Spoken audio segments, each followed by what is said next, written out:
बिहार की राजनीति का ये भी एक दौर है, ये भी एक दस्तूर है कि कल तक जिस मुख्यमंत्री को, नीतीश कुमार को फूटी आंख सम्राट चौधरी नहीं सुभाते थे, जिस नीतीश कुमार को बिहार की सत्ता से उखाड़ना चाहते थे और जिस नीतीश कुमार को बिहार की राजनीति से समाप्त करना चाहते थे, आज वही सम्राट चौधरी नीतीश कुमार की पसंद बन बैठे हैं। वो भी दौर आपने देखा था जब नीतीश कुमार आरजेडी यानी तेजस्वी यादव के साथ सरकार चला रहे थे, तो यही सम्राट चौधरी नीतीश कुमार के खिलाफ आक्रामक रहते थे और सम्राट चौधरी ने यह संकल्प और कसम खाया था कि बिहार में बड़ा परिवर्तन लाएंगे, नीतीश कुमार को बिहार से खदेड़ भगाएंगे और नीतीश कुमार को पूरी तरह से आउट कर देंगे। लेकिन समय के खेल और समय के नजाकत को समझिए कि जिस नीतीश कुमार के रहते आखिरकार सम्राट चौधरी अपना वचन पूरा नहीं कर पाए। जो सम्राट चौधरी ने संकल्प लिया था, कस्में खाई थी और उस वचन पर खड़े नहीं उतरे और आखिरकार वो भी दौर आया जिस नीतीश कुमार की बुराई सम्राट चौधरी करते थे, आखिरकार उनके पीछे पीछे सम्राट चौधरी को घूमना पड़ा, नीतीश कुमार के इशारे पे हर एक वो बात मानना पड़ा और जिस सम्राट चौधरी छाती को चौड़ा करके बड़े बड़े वादे और दावे करते थे, उनके तमाम दावे और वादे हवा में उड़ गए और आखिरकार वो भी दौर आया जब नीतीश कुमार ने भारतीय जनता पार्टी का साथ लिया और भारतीय जनता पार्टी के आला कमान के कहने पे सम्राट चौधरी भींगी बिल्ली बने और नीतीश कुमार के साथ काम किए। यानी नीतीश कुमार अगर कहते थे कि खड़े हो जाओ तो सम्राट चौधरी को खड़ा होना पड़ता था और नीतीश कुमार अगर कहते थे कि बैठ जाओ तो सम्राट चौधरी को बैठना पड़ता था। यानी नीतीश कुमार ने अपनी ताकत और अपने मजबूती का एहसास सम्राट चौधरी को दिला दिया था और कहने वाले और देखने वाले लोग ये भी देखे थे कि नीतीश कुमार को बिहार की राजनीति से उखाड़ने के लिए सम्राट चौधरी ने भगवा मुरेठा बांधा था। जब भरी सदन में बिहार के मुख्यमंत्री नीतीश कुमार ने मुरेठा बांधने की वजह सम्राट चौधरी से पूछी थी, तो सम्राट चौधरी ने खुले मंच से ये कहा था कि ये मुरेठा उस दिन खुलेगा जब आपको बिहार की सत्ता से खदेड़ देंगे। लेकिन सम्राट चौधरी का भले ही सपना पूरा नहीं हुआ और आखिरकार उन्हें मुरेठा खोलना पड़ा। नीतीश कुमार के राजनीति इतिहास को लोग बखूबी जानते हैं कि नीतीश कुमार को जिसने भी आंखें दिखाने का काम किया, बड़े शिद्दतों के साथ उनका ठिकाना नीतीश कुमार ने लगाया। कई ऐसे कतारों में बिहार के राजनेता के तौर पे वो तमाम बीती हुई यादें और बीती हुई घटनाएं दर्ज है।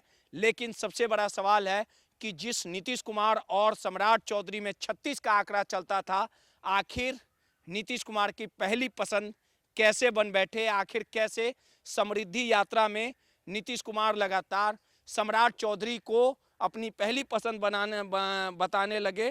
आपको बताते हैं कि नीतीश इससे पहले अपनी समृद्धि यात्रा के दौरान कई बार इशारा किए कि सम्राट चौधरी ही अगले सीएम हो सकते हैं। वो सभाओं में अपने भाषण के बाद अपने डिप्टी सीएम से हाथ उठवाते थे, उनकी पीठ पर हाथ रखते थे और कहते थे कि आगे यही संभालेंगे। इस तरह की तस्वीरें कई बार समृद्धि यात्रा के दौरान देखने को मिली। नीतीश के इस्तीफे के बाद एनडीए आने वाले दिनों में किसको सीएम बताता है ये तो भविष्य ही तय करेगा। लेकिन सीएम के रेस में लगातार सम्राट चौधरी फ्रंट पर चल रहे हैं। माना जा रहा है ये कि महज 2 साल पहले तक नीतीश को सीएम पद से हटाने के लिए सिर पर मुरेठा बांधने वाले सम्राट आज नीतीश के सबसे प्रिय बीजेपी नेता हो चुके हैं। जानकार बताते कि ये स्थिति कुछ हद तक वैसी ही है जैसे कभी दिवंगत सुशील कुमार मोदी की होती थी, जो लंबे अरसे तक बिहार के डिप्टी सीएम के तौर पे रहे। लगातार जब नीतीश कुमार और सम्राट सुशील मोदी की जोड़ी रहती थी तो ये जोड़ी को हिट माना जाता था। लेकिन उसी तरह का दृश्य आखिरकार फिर देखने को मिल रहा है। महज 2 साल में ये बदलाव कैसे हुआ, सम्राट ने कैसे नीतीश की गुड बुक में जगह बना ली। नीतीश कुमार के पसंदीदा सम्राट चौधरी कैसे बने, ये रोचक प्रसंग कहा जा सकता है। आपको भी याद होगा कि नवंबर 2023 में ही सम्राट ने समझ लिया था संकेत। सितंबर 2022 में सम्राट चौधरी की मां का निधन हुआ था। तब श्राद्ध क्रम के बाद उन्होंने सिर पर मुरेठा बांधा था, जिसे उन्होंने बाद में खोला नहीं। उस वक्त वे बिहार के नेता प्रतिपक्ष थे और राज्य में नीतीश कुमार महागठबंधन के साथ सरकार चला रहे थे। ऐसे में अक्सर नीतीश कुमार पर हमलावर रहा करते थे।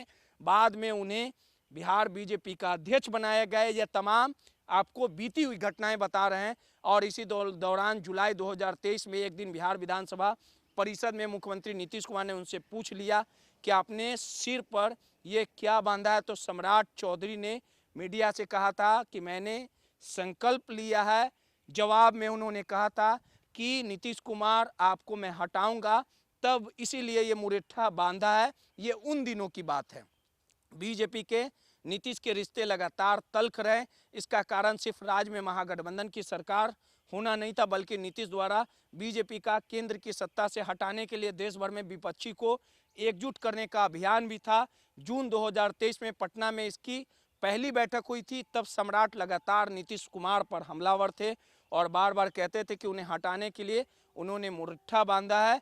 मगर धीरे धीरे नीतीश इस मकसद के लिए बन रहे इंडिया गठबंधन से उबने लगे तो उन्होंने पीएम कैंडिडेट घोषित किया और ना ही संयोजक। इसके अलावा वे महागठबंधन के कामकाज की रफ्तार से भी खुश नहीं थे। इसी बीच नवंबर 2023 में सम्राट को संकेत मिले कि आने वाले दिनों में बीजेपी और जेडीयू मिलकर बिहार में अगली सरकार बना सकती है।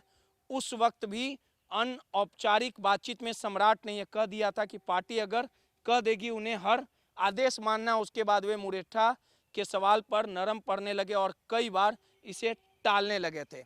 आपको भी पता है कि जनवरी 2024 में सत्ता बदली और नीतीश बीजेपी के साथ आ गए।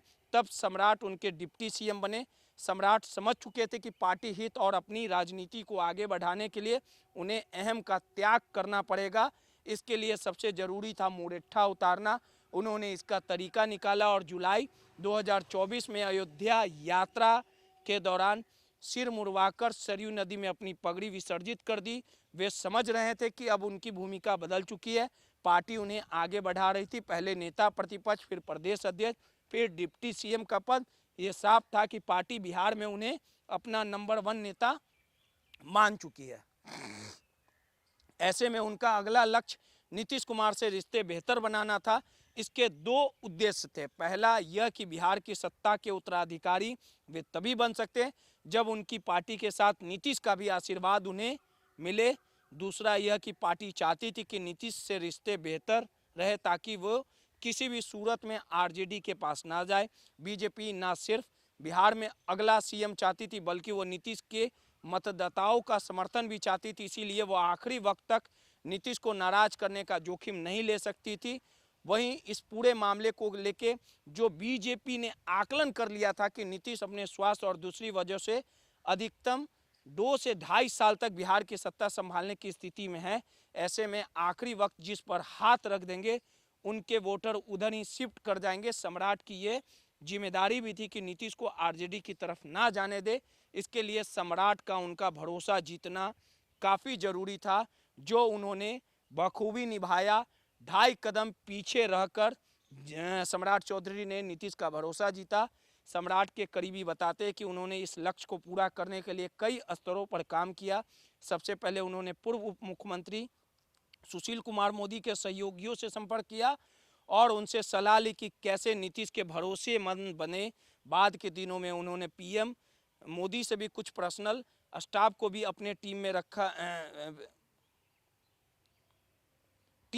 में रखा। उन्होंने खास तौर पर यह सुनिश्चित किया कि वे अपने हर संबोधन में पीएम मोदी के साथ सीएम नीतीश कुमार की भी तारीफ करेंगे, उनके हर दौरे में साथ रहेंगे। 2025 के विधानसभा चुनाव तक बीजेपी की सीटें जेडीयू से काफ़ी अधिक थी, मगर सम्राट ने कभी इसकी अकड़ नहीं दिखाई और पूरी तरह विनम्र रहें, शांत रहें। सम्राट उनके साथ चलते रहें और पीछे चलते चलते सम्राट कब आगे निकल गए, शायद ये बीजेपी के अच्छे अच्छे नेताओं को भी नहीं पता चल पाया। सम्राट उनके साथ चलते हुए कभी उनसे आगे चलने या साथ चलने की कोशिश नहीं करते। वे 2-2.5 कदम पीछे और किनारे चलते थे ताकि वे तस्वीरों में भी रहें और नीतीश उनके बड़े होने का एहसास भी होता था। सम्राट चौधरी के पिता शकुनी चौधरी के नीतीश पुराने सहयोगी और समता पार्टी नीतीश कुमार की मूल पार्टी संस्थापक रहे। सम्राट ने अपने पिता की मदद से नीतीश और करीब जाने की कोशिश की। 3 जनवरी 2026 को शकुनी चौधरी 90 साल के हुए। इस मौके पर सम्राट ने पटना में एक बड़ा आयोजन रखा जिसमें नीतीश भी पहुंचे। उन्होंने अपने पुराने सहयोगी शकुनी से कहा, सम्राट काफ़ी अच्छा काम करेंगे, वो राजनीति की ऊंचाइयों तक पहुंचेंगे, हम उनके साथ हैं।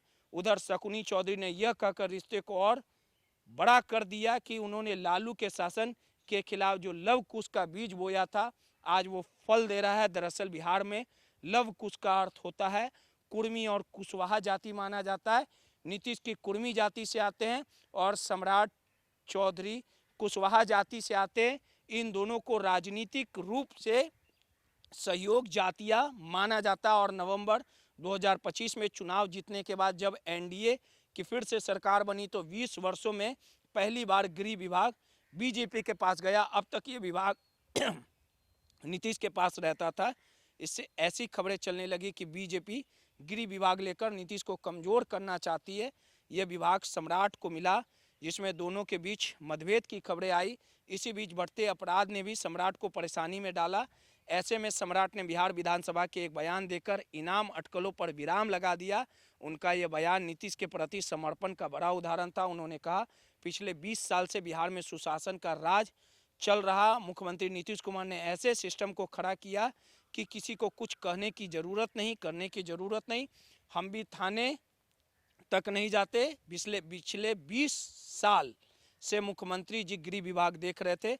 अभी ये दायित्व तो जरूर बदला है मगर सिस्टम नहीं बदला। मुखिया नीतीश कुमार ही हैं और आखिरी फैसला उन्हीं को लेना है। ये तमाम बातें इस साफ तौर पे दर्शाती है कि बिहार की राजनीति में कोई किसी का दोस्त, कोई किसी का दुश्मन नहीं होता। सब समय का खेल है। और जिस नीतीश कुमार से सम्राट चौधरी बेइंतहा नफरत करते थे, उन्हें हटाना चाहते थे, लेकिन सम्राट चौधरी को ये समझ आ गया था कि अगर बिहार की सत्ता के शीर्ष तक पहुंचना है, बिहार की ताजपोशी को संभालना है तो नीतीश कुमार का सम्मान करना पड़ेगा। नीतीश कुमार से 2.5 कदम पीछे चलना पड़ेगा। नीतीश कुमार का भरोसा जीतना पड़ेगा। तभी बिहार की राजगद्दी पर सम्राट चौधरी सम्राट बन सकते हैं।